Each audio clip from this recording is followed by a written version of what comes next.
आज मेरे साथ मौजूद हैं मैडम अस्मा मुश्ताक साहिबा। अस्सलाम वालेकुम मैम। वालेकुम अस्सलाम। अच्छा मैम, आप सुप्रीम कोर्ट की एडवोकेट हैं, हाई कोर्ट के भी मामला देख रही होती हैं, फैमिली लाइफ भी मैनेज करी हैं, माशाल्लाह से आपके बच्चे भी हैं और रिश्तेदारों के भी बहुत से मामलात होते हैं जिनमें हमें अपनी प्रेजेंस शो करनी पड़ती है। तो ये सारी कमिटमेंट्स आप कैसे पूरी कर लेती हैं? कैसे आप इतनी सारी चीज़ें मैनेज कर रही हैं? देखिए, मुझे लगता है कि नामुमकिन नहीं है, इट्स नॉट इम्पॉसिबल। हाँ, मुश्किल होता है समटाइम्स बैलेंस क्रिएट करना। उसमें ये होता है कि प्रायोरिटीज़ की बात होती है। जैसे अगर सपोज़ मैं यहाँ से स्टार्ट करूँगी कि बच्चा अगर बीमार है, तो ऑब्वियसली वो सबसे पहली प्रायोरिटी होता है आपका। या घर में कोई बीमार है, कोई बुज़ुर्ग बीमार है या कोई इस तरह की मामलात हैं। और काम साथ-साथ ही चलता है अल्हम्दुलिल्लाह। अल्लाह ताला बहुत मदद करते हैं हमेशा ही चीज़ों को मैनेज करने में। तो बस ये होता है कि समटाइम्स जब आपको लगता है कि आपको घर में ज़्यादा ज़रूरत है, तो आप थोड़ा-सा काम पे कॉम्प्रोमाइज़ कर लेते हैं।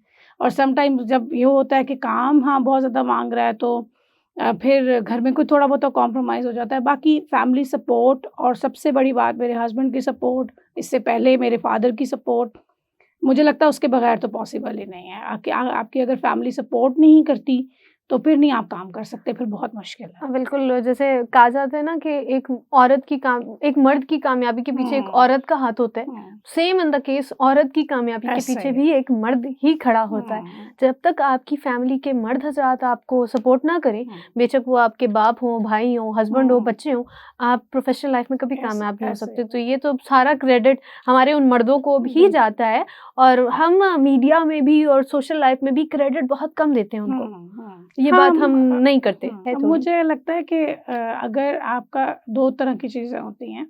मैं अपना पर्सनल एक्सपीरियंस अगर शेयर करूँ कि even before my marriage, because मैं जिस प्रोफ़ेशन में हूँ, हम ना सोसाइटी की बहुत डार्कर पिक्चर देखते हैं।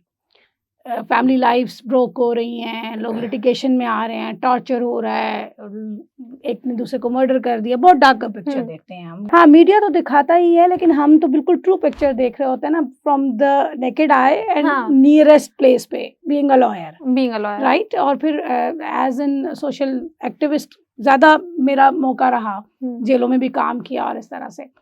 मैं आपको बताऊँ कि इतना कहीं न कहीं ज़हन में बैक ऑफ द माइंड और the front of the mind before getting married यही था कि अच्छा अब पता नहीं किस तरह का बंदा हो। और हुँ, सबसे बड़ा मुश्किल चीज़ जो मुझे पर्सनली लगती होती थी प्रोफ़ेशनली, कि अगर सेम प्रोफ़ेशन में शादी कर ली तो प्रोफ़ेशनल राइवलरी होगी, हुँ, ठीक है? और ये इट इट वाज़ एक्जिस्टिंग, लेकिन हाँ, मीडिया में इसका बहुत ही कोई और तरह का पहलू दिखाया जाता है, जो मैंने देखा भी। और अगर नहीं सेम प्रोफ़ेशन होगा, दूसरे प्रोफ़ेशन का बंदा होगा, तो उसको तो ये समझ ही नहीं आएगी कि प्रोफ़ेशन रिक्वायरमेंट्स क्या हैं, हुँ। काम करना कैसे है, कब जाना है, कब आना है। यकीन मानें कि शादी के बाद भी काफ़ी अरसे तक मुझे यही होता था कि पता नहीं हस्बैंड कैसे रिस्पॉन्स करेंगे। बीवी की किसी ने तारीफ़ कर दी, काम की तारीफ़ कर दी, किसी ने एप्रिशिएट कर दिया। लेकिन अल्हम्दुलिल्लाह अल्हम्दुलिल्लाह मतलब मैं तो इस बात को हमेशा हर जगह एक्नॉलेज भी करती हूँ, और मुझे लगता है सबको ही करना चाहिए कि मेरे हस्बैंड बहुत सपोर्टिव हैं। ऐसे। अच्छा मैम, आप एडवोकेट हैं माशाल्लाह से, आपका इतना एक्सपीरियंस है, आपने बहुत से केसेस डील किए हैं। तो आपसे मैं जानना चाह रही हूँ कि पिछले 10 सालों से अब तक ऐसे कौन से राइट्स बने हैं, लीगल राइट्स जो हमारी माशरे की ख़वातीन को स्ट्रॉन्ग कर रहे हैं, उनको मज़ीद बेनिफिट कर रहे हैं? लेकिन 10 साल का अरसा तो मेरा ख़्याल है कम होगा। इनफैक्ट अगर हम इसको स्टार्ट करें 1960s से बेसिकली, तो जो फीमेल्स जो फैमिली लॉज़ हैं वो 1961 में पहला लॉ आया है, अच्छा। ठीक है? और इट वाज़ अयूब्स regime, और उसके पीछे एक बैकग्राउंड था काफ़ी लंबा-चौड़ा कि उस वक़्त की ख़वातीन की एक अंजुमन काइंड ऑफ थिंग थी, हुँ, उनकी स्ट्रगल थी, और उसके बाद वो लॉ आ गया। And that was the very first law basically जो फैमिली लॉ था। और उसी लॉ के तहत जो है वो निकाहनामा वजूद में आया, जो करंट अच्छा, निकाहनामा है उससे हमारा। पहले उससे नहीं था? पहले कोई निकाहनामा नहीं था, ठीक है? उससे पहले ओरल निकाह होते थे, जैसे कि नबी पाक सल्लल्लाहु अलैहि वसल्लम के दौर में होते थे या इस्लामिक एरा में होते थे। इवन बिफोर पार्टीशन भी यही था। तो बिफोर पार्टीशन एक लॉ था, वो डिसोल्यूशन ऑफ मैरिज का लॉ था 1939 का, बस वो एग्ज़िस्ट करता था। मुस्लिम मुस्लिम डिसोल्यूशन ऑफ मैरिज 1939, उसके अलावा कोई लॉ नहीं था, फैमिली लॉ कोई भी नहीं था, और कोई ख़ास और भी ऐसा लॉ नहीं था कि जो कॉन्स्टिट्यूशन के अलावा और कॉन्स्टिट्यूशन आपको पता है कि पहली दफ़ा 1973 में आया जिसमें फंडामेंटल राइट्स आए हैं, जिसमें प्रॉपर की बात की है, कॉन्स्टिट्यूशन। Proper constitution. उससे पहले वो भी एब्रप्ट था। तो ऑब्वियसली 1961 में अगर लॉ आ गया, 1973 में कॉन्स्टिट्यूशन आया, तो इसका मतलब है वो भी उसके बाद आया। तो जो इक्वालिटी की बात है और बाकी चीज़ें हैं वो सारी फंडामेंटल राइट्स उस लेवल के 1973 में ही आए हैं। उससे पहले चीज़ें बहुत एब्रप्ट भी थी और बहुत डिस्टर्ब भी तो थी। तब ये इनकी डेवलपमेंट इस लीगल राइट्स की स्टार्ट हुई। 1961 में जब जो फैमिली लॉ आया, उस पर क्रिटिसिज्म भी बहुत हुआ, बहुत लोगों ने उसको बुरा भी कहा। दूसरा लॉ 1964 में आया जिसके तहत वोट्स बनी। अच्छा, ये Family फैमिली courts। लॉ है क्या? अच्छा, फैमिली लॉ बेसिकली डिस्क्राइब करता है वाइफ और चिल्ड्रन के राइट्स को। ठीक। राइट, मोटी सी बात अगर हम करें ना, तो बीवी के क्या हकूक है, मेंटेनेंस हस्बैंड ने देनी है। राइट, बच्चों को मेंटेनेंस भी हस्बैंड ने देनी है। कफालत। इसी तरह का उनकी जो भी डे टू डे उनकी नीड्स हैं। ठीक। फिर निकाह का क्या कॉन्सेप्ट है, शादी कैसे होगी, what is the way of registration of marriage, ये सारा डिस्क्राइब जिसमें ये मेहर वगैरह आप डिसाइड लीगली होना शुरू हो जी। गया। डावर ऑलरेडी मौजूद था। 1961 का जो निकाहनामा है उसके अंदर डावर की 3-4 शिकें हैं। ठीक है, कि डावर कैसे होगा, पेएबल होगा, मुअज्जल होगा, गैर मुअज्जल होगा, यानी कि प्रॉम्प्ट होगा। तो ये एक एग्जॉस्टिव डिस्कशन है। इसके अलावा बेसिकली निकाह की रजिस्ट्रेशन जो थी वो बड़ा सेंसिटिव मैटर था, in still it's a sensitive matter. ठीक है, प्रोनाउंसमेंट ऑफ निकाह एक हो गया, फिर उस निकाह की रजिस्ट्रेशन कैसे होगी, इसका पूरा प्रोसीजर है जो कि लॉ के अंदर दिया गया। ठीक ठीक। राइट। अच्छा, ये जब 61 का लॉ आ गया तो उसमें ये सारी बातें आ गई। उसके बाद 64 में फिर प्रॉपर अदालतें बनी, फैमिली कोर्ट्स बनी, कि जो भी कंट्रोवर्सी होगी हस्बैंड एंड वाइफ के दरमियान या एक्स हस्बैंड एंड वाइफ के दरमियान या उनके बच्चों के मसाइल, वो फैमिली कोर्ट्स डील करेंगे। उससे पहले वो कोर्ट्स एग्जिस्ट नहीं करती थी, वो अलग से होंगी। उसका फ़ायदा भी हुआ, उसके नुकसानात भी लोग बात करते हैं उसके बारे में, लेकिन बेनिफिट्स थे 2-4 पेट बेनिफिट्स उसके ये थे कि उसमें कोर्ट फीस नहीं थी। औरत कोई भी क्लेम कर रही है तो उसको 15 रुपये कोर्ट फीस देनी है। ठीक है, ये बेनिफिट था, क्योंकि इससे पहले जो सिविल लॉ है, यानी इवन आफ्टरवर्ड्स भी जो सिविल लॉ है, आपने अगर 10 लाख का कोई क्लेम किया है तो लाइक आप ये समझें इस बात को कि तो उस पर आपको कोर्ट फीस लगानी पड़ती है। तो फीमेल के लिए तो बड़ा मुश्किल है ना वो अमाउंट अफोर्ड करना, कि जो वो कोर्ट फीस तो वो होती है जो कोर्ट को चली जाती है। सही। ठीक है, तो इसलिए अब ये हुआ कि उसमें फ़ायदा हो गया। और एक दूसरा बेनिफिट बड़ा ये फीमेल्स को हुआ कि जहाँ फीमेल रिजाइड करती है, जहाँ वो रहती है, वहाँ वो केस फाइल कर सकती है। लेट्स से अगर ससुराल किसी की थी कराची में एंड शी ट्रांसफर्ड हेयर, उसका मेका था पिंडी में, तो वो केस पिंडी में फाइल करेगी, कराची में नहीं करेगी। ठीक। ये उसको बेनिफिट है। मर्द आएगा कराची से, यहाँ आके केस को जो है ना कंटेस्ट करेगा। ठीक। ठीक है, तो ये बेसिकली एक ब्रॉडर इंट्रोडक्शन था। ठीक है, उनके लिए कौन से ऐसे राइट्स हैं जो प्रोफेशनलिज्म पे उनको बेनिफिट दे रही है? जैसे हम हॉलीडेज की बात करते हैं, हम उनकी फ्लेक्सिबल टाइमिंग्स की बात करते हैं, तो इस हवाले से कोई कानून बने? देखिए, फ्लेक्सिबल टाइमिंग के ऊपर कोई लॉ नहीं है। हमने बड़ा काम भी किया, बड़ी सजेशंस भी दी, लेकिन फ्लेक्सिबल टाइमिंग्स के ऊपर कोई लॉ नहीं है। अब इसको ना इस वाले पॉइंट को समझने के लिए ना, first we have to go to the distribution of jobs. अब हमारी जॉब्स की जो डिस्ट्रीब्यूशन है ना, जो तो गवर्नमेंट जॉब है उसमें तो आसानी है बहुत, बिकॉज मैटरनिटी लीव मिलती है, और मैटरनिटी लीव इज़ अ मतलब बड़ी लीव है वो।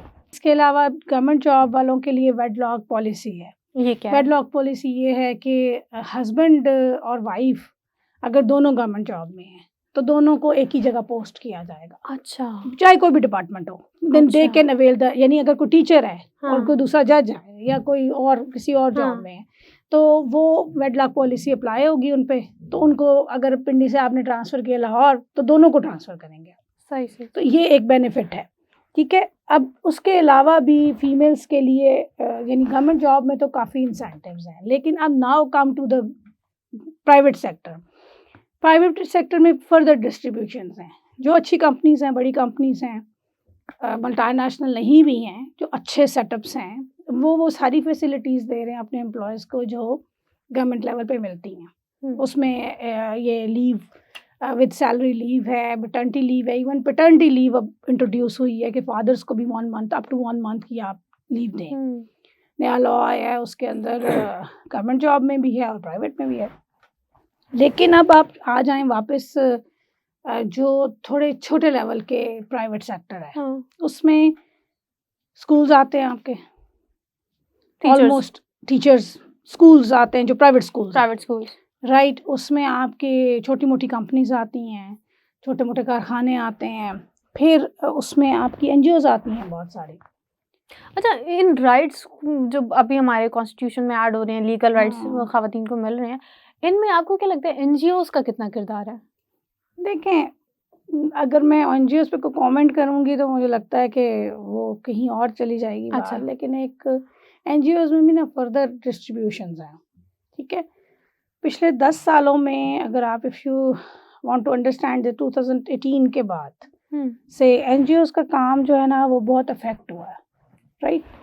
Due to policies, foreign policies, internal policies, नई ऑर्गेनाइज़ेशंस बनना बंद हो गईं।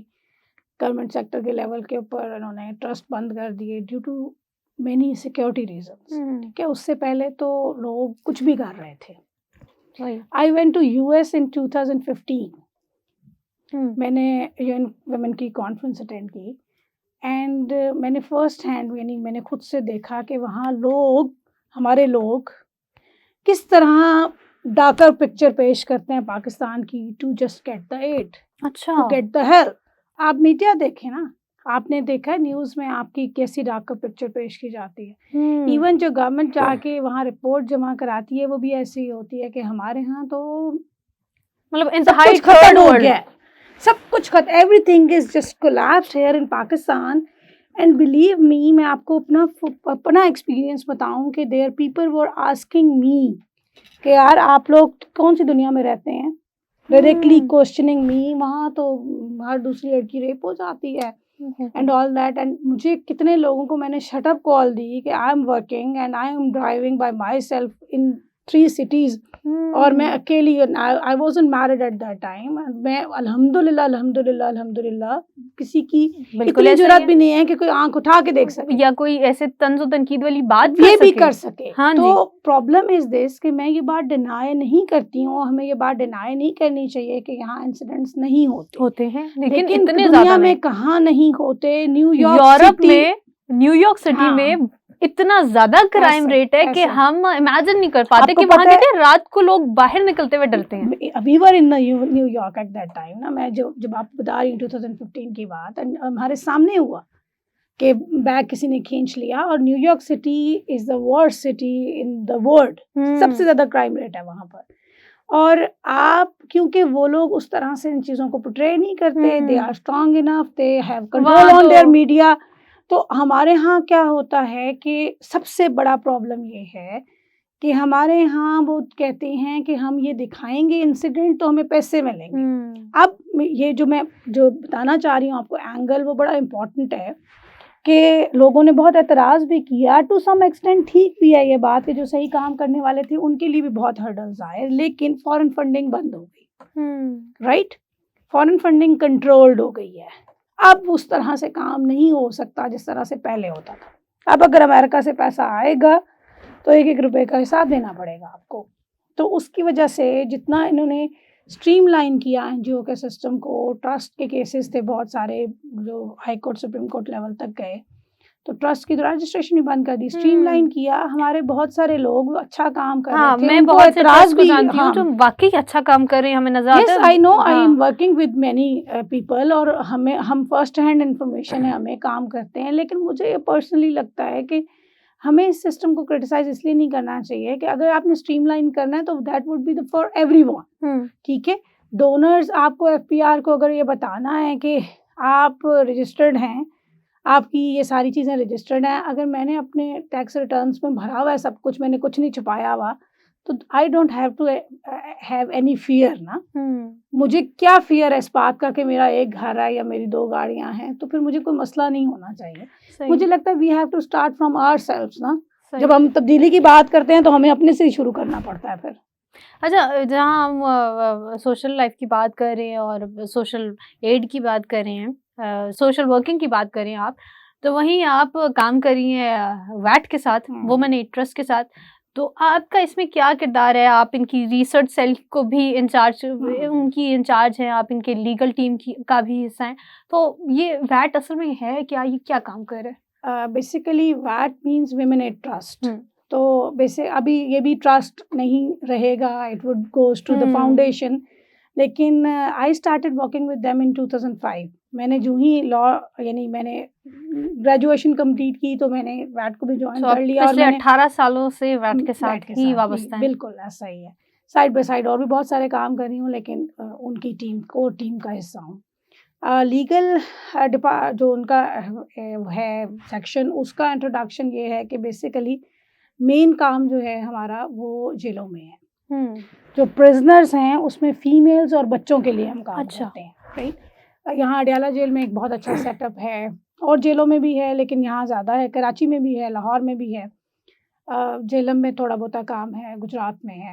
अच्छा, जहाँ हम तलाक और खुला की बात कर रहे हैं, ये हमारे मास्टरेक में जहाँ औरत के लीगल मसाइल का मसला आता है, लीगल इश्यूज़ जो हैं, उनमें सबसे बड़ी जो शरह है वो डाइवोर्स केसेस की है, जो ख़वातीन जो केस फाइल करती हैं, ठीक है, कोर्ट में। तो मैं जानना चाह रही हूँ कि मैं चाह रही हूँ कि हम अपनी वुमेन को मज़ीद इसके बारे में अवेयरनेस दें कि जो इनके ये मसाइल हैं और लीगल राइट्स क्या हैं उनके, ठीक है? तो तलाक के मामले में वुमेन को लीगल राइट्स क्या मिल रहे हैं, फिर शरिया क्या कहती है इस बारे में? क्योंकि आपने तो शरिया माशाल्लाह से पूरा पढ़ा भी है, तो और वो शरीयत हम कितनी उसको इम्प्लीमेंट कर रहे हैं अपने लीगल कस्टडी और इन सब चीज़ों पे। फिर चाइल्ड कस्टडी आ जाती है। हमारे यहाँ बहुत ज़्यादा बात होती है, हाँ खुला की शरह बहुत बढ़ गई है, मैं इसको निगेट नहीं करती हूँ, लेकिन ना तलाक की शरह भी एट द सेम टाइम बढ़ी है। अब तलाक और खुला में डिफरेंस ये होता है, हमारे यहाँ एक ओवरऑल एक बहुत गलत कॉन्सेप्ट और प्रोपेगेंडा काइंड ऑफ थिंग है, एक ख़ास तबके के अंदर ज़्यादा है, लेकिन ओवरऑल है ये। मर्द भी ज़्यादा इस पे बात करते हैं कि फ़ीमेल्स खुला क्योंकि औरत लेती है इसलिए ज़्यादा ये बात होती है कि खुला की शरह बहुत बढ़ गई है।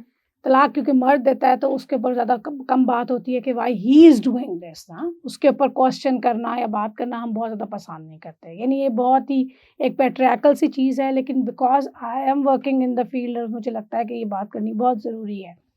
हम जब बात करते हैं डिवोर्स की रेशो की, खुला की रेशो की, तो हमें डिवोर्स की एट द सेम टाइम बात करनी चाहिए। कोर्ट्स के अंदर जो केसेस चल रहे हैं ना, उनमें सेम रेशो खुला की है और same ratio post divorce cases की है। अच्छा। मियाँ ने तलाक दी, रात के टाइम घर से निकाल दिया, बच्चे छीन लिए, सामान रख लिया, इवन जेवर सब कुछ रख लिया और उसने निकाल दिया। हाँ जी। ठीक है, उसके पास क्या ऑप्शन है? ज़ाहिर है वो कोर्ट जाएगी इवेंचुअली। बहुत सारी औरतें ऐसी हैं कि इतना ऐसा बैठी रहती हैं, पेरेंट्स नहीं मानते, भाई नहीं मानते, नहीं आ सकती, फाइनेंशियल हेल्प नहीं होती, फ़ी नहीं पे कर सकती। बहुत सारी एनजीओज़ काम कर रही हैं, बहुत सारे सेंटर्स काम कर रहे हैं, लेकिन it's a difficult proposition to decide. यानी ये बहुत मुश्किल है ओवरऑल सोसाइटी के अंदर फैमिली स्ट्रक्चर डिस्ट्रॉय होने की रीज़न को जानना।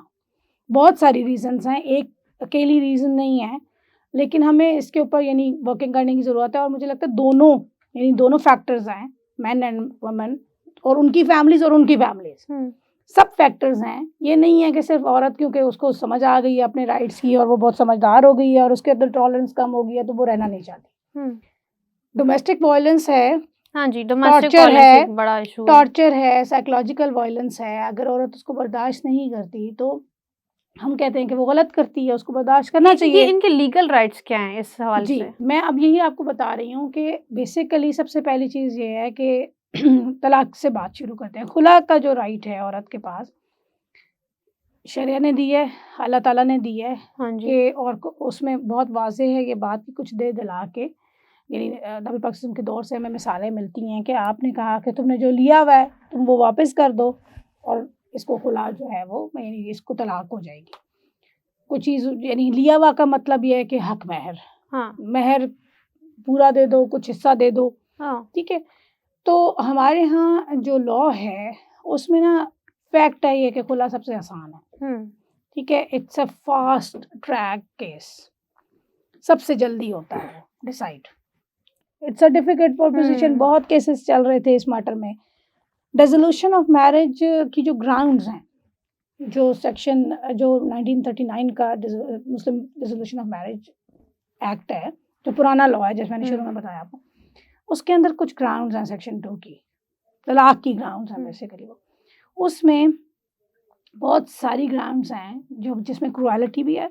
क्रुएलिटी मीन्स डोमेस्टिक वायलेंस, आप आजकल की ज़बान में नॉन मेंटेनेंस भी है, इवन इम्पोटेंसी है हस्बैंड की, इवन इसमें ये है कि अगर उसको कन्विक्शन हो जाती है, यानी वो जेल चला जाता है या वो फिर डिसअपीयर हो जाता है for the time period of 6 years. तो ये सारी जो ग्राउंड्स हैं, इन ग्राउंड्स के बेस पर भी डिवोर्स हो सकती है। लेकिन ये एक जो फैक्चुअल सिचुएशन है वो ये है कि वो डिवोर्स औरत को ये साबित करना पड़ता है कि हाँ मेरे साथ ये हुआ है, और उसके लिए साबित करना बहुत मुश्किल होता है। इवन क्रुएलिटी को भी साबित करना बहुत मुश्किल है। डोमेस्टिक वायलेंस को साबित करना भी बहुत मुश्किल है। सबसे मुश्किल बात है ये, क्योंकि डोमेस्टिक वायलेंस में डोमेस्टिक अगर वायलेंस बात की जाए तो वो है कि who is the witness of the domestic violence. बच्चे 3 साल का 2 साल का बच्चा, हु इज द विटनेस? और अगर आप इन लॉज में रह रहे हैं तो कोई भी नहीं आएगा आपके साथ। क्यों आएगा? कभी भी नहीं आएगा। और मेडिकल कौन कराएगा? हॉस्पिटल कौन लेके जाएगा? और ये फिर प्रैक्टिकल प्रॉब्लम्स हैं। लीगल राइट्स पे तो हॉस्पिटल की तरफ से भी एक वो आता है ना, एक रिपोर्ट आती है कि हम जितने मर्जी लॉज बना लें ना, हम 100 कानून भी बना लें, जब तक हमारा सोशल स्ट्रक्चर चेंज नहीं होगा तो हमारे मसाइल नहीं हल हो सकते। हमें एजुकेशन की ज़रूरत है, ग्रूमिंग की ज़रूरत है। तो कानून तो हमेशा अपाहज होता है।